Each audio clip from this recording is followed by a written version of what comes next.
Got two reports coming out today, one involving Kyle Tucker and the remaining teams that seem to be the most heavy involved with his services. And then we got another report from ESPN's Buster Olney saying the New York Mets are going to acquire one of these two pitchers I'm going to discuss in this video. Guys, if you like Mets content, Mets offseason rumors, that's all we got to talk about now. We ain't got nothing when it comes to concrete evidence. This is what a lot of us are doing, just yapping about rumors and hopeful fits for our favorite baseball teams. I'm a New York Mets guy every day, all day. Subscribe, like, share the videos. I'm on Instagram, TikTok, all that good stuff, Pudgy Boys with the Z. Let's get right into Buster Olney coming out today from ESPN. Now, this is going to make a lot of Mets fans happy because Mets fans have been dying to get some starting pitching on this team to add to Nolan McLean. Year 2 of Clay Holmes, a hopeful, healthy Sean Manaea going into year 3, a hopeful, healthy Kodai Senga going into year 4, and Senga's shown he could be the ace of a staff if he could stay healthy. Getting Christian Scott back, having Brandon Sproat, having Tong in the minor leagues. The Mets have pitching. It's just the fact that a lot of question marks in the pitching staff.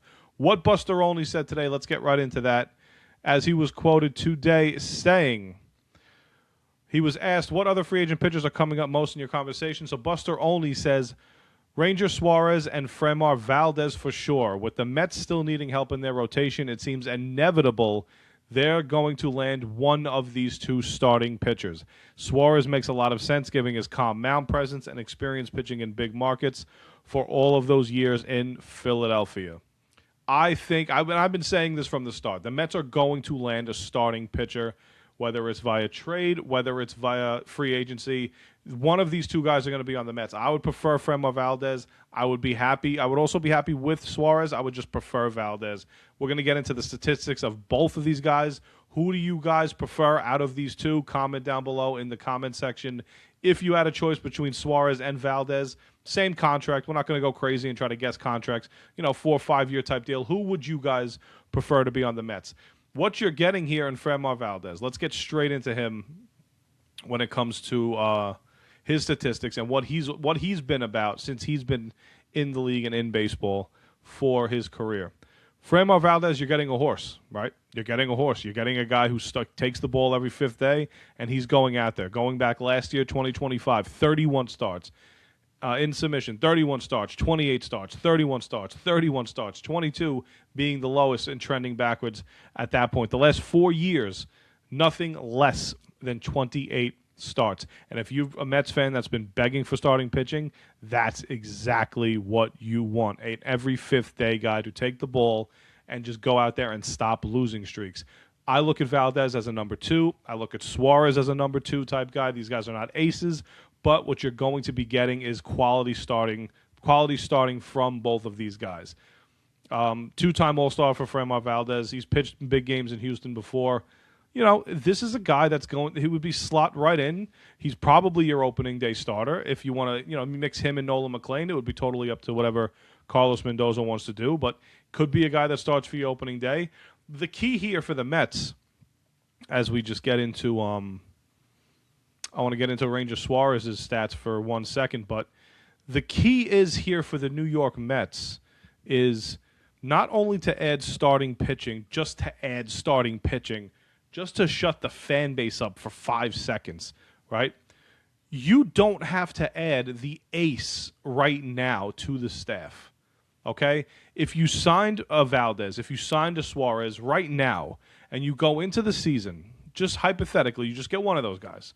I think they're going to get more than one, but let's just say you get Valdez, you have McLean, you have Sproat, you have Holmes going into year 2, where I think he'll be absolutely a lot better now that he's stretched out. You have David Peterson, who was an all-star. Yes, towards the end of the season, kind of lost it a little bit, but was an all-star. You have Kodai Senga, who could be the ace of a staff when he's right. You got bodies. You got arms. You got Sean Manaea still. Is he going to be healthy coming into his year, coming off with the loose things in his elbow? You don't know, but you got enough arms to get you to the trade deadline. Once you get to the deadline, you see who's available at that time. You make your move at that point. You don't need to go out and get the big-time ace. As much as I want Tyreek Skubal, I want him today. Trust me. I want Freddie Peralta today. But it's not that big a deal if the Mets wait until the deadline to acquire somebody like that. So let's go into Ranger Suárez's stats just so we could get a feel on what he's bringing to the table for the New York Mets. One good thing about Ranger Suárez that people have to understand when it comes to, I thought he only pitched for 1 year when you scroll down. Yeah. One great thing about Ranger Suárez, I'm always the biggest fan of taking away, and the Mets have dealt with this their entire career.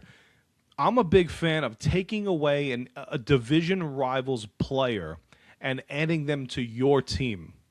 You get stronger, they get a little bit weaker. That's kind of the mentality that I would have loved to adapt if you're going to sign a guy like Ranger Suárez, right? So let's get into his statistics right now. Last year, a one-time All-Star in 2024. Last year, let's just go in order of starts. Games started, right? 26, 27, 22, 29, 12, but he appeared in 39 games in 2021. 2021 is kind of when he started to become a starter for the first time, getting his feet wet. And then, 3.65, 4.1. He's been consistent. Career 3.38 ERA, very good. If you're looking at strikeouts to innings pitched, where are those innings pitched? Yeah, I don't see him as the biggest strikeout guy. It doesn't. The stats don't show that, but he will strike out one guy per inning. So he is a guy that does get enough strikeouts to get you through a game. Very consistent. The Mets. Well, I can't compare the Mets to what they did last year to anybody. They struggled against a lot of players. But this is another guy. Seems like every fifth day he's going to take the ball for you, lefty. So you're hoping at some point that if Suarez is the guy, he could go into the number 2 slot. I look at Valdez as a better pitcher than Ranger Suárez. That's just my opinion. I feel like Valdez would fit better on this team and slotting into that number 2 slot. So you're not going anywhere wrong. You're not going wrong with either of those 2 free agent pickups. You wouldn't be going wrong at all. Now, getting into the Jim Duquette thing that he said today. Jim Duquette is a former Mets general manager from when I was growing up as a kid. Jim Duquette had this to say when he was speaking with Baseball Tonight on SNY. So Jim Duquette says, a league source has told me that the Mets, the Dodgers, and the Blue Jays have been the most aggressive suitors for Kyle Tucker. Nothing new that we haven't known. We knew the Dodgers would be involved. We knew the Blue Jays. We knew the Mets. But it seems like these 3 are the most aggressive. Nothing appears to be imminent. What else is new? But there seems to be some distance between the 3 teams that I just mentioned and then any other team. So that's where we stand on the Kyle Tucker situation. That's just a quick snippet from Jim Duquette. We know Cody Bellinger and the Yankees have been going back and forth with what they're trying to get accomplished and seeing if they could come to some sort of long-term deal. It looks like Cody Bellinger's really waiting for those extra years. I mean, God, we're in the second week of January right now. Like, the baseball offseason is so boring and dull.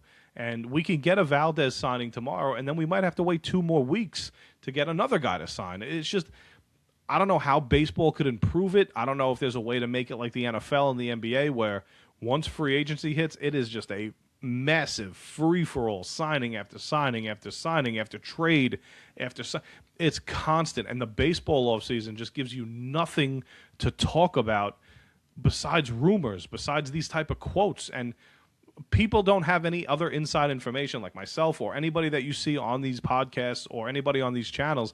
We're just basing it off of what we're reading, okay? These are just the latest things and the latest news that we're hearing from the sources like a Buster Olney or like a Jim Duquette. Obviously, until Jeff Passons or one of those guys like John Heyman drops something, we don't know fully what the hell is that going on out there, right? We could get news 2 o'clock in the morning tonight. Kyle Tucker signed with the Blue Jays, and we'll just be like, okay, he's Tucker. Who's next?